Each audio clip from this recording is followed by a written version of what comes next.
Right, so Dolly Parton is in the Rock and Roll Hall of Fame, a country singer. Jay-Z has been inducted into the Rock Hall, a rapper, yet there are tons of actual rock bands still out in the cold. So I'm going to list out my top 5 artists who have been snubbed by this corrupt organisation. Remember, the criteria for induction is 25 years after a first album's release, and influence on rock.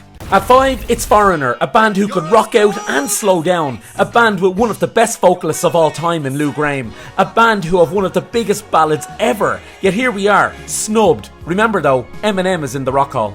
At 4, it's Bryan Adams. I mean, this guy is a legend, nearly 100 million albums sold and more hits than you can shake a stick at. No band or single artist does soft rock better than Bryan. Yep, of course he's snubbed too. Missy Elliott is in though. At 3, it's Huey Lewis and the News, a band who combined rock, pop rock and soul perfectly. A band who never took themselves too seriously, but still managed to crank out album after album and tons of hits in the 80s, not to mention soundtrack success. Yep, snubbed. Tupac is in though, don't worry, a rapper. At 2, it's Boston, 75 million records sold, a debut LP in 1976 that sets a high bar of influence for any rock album that followed it.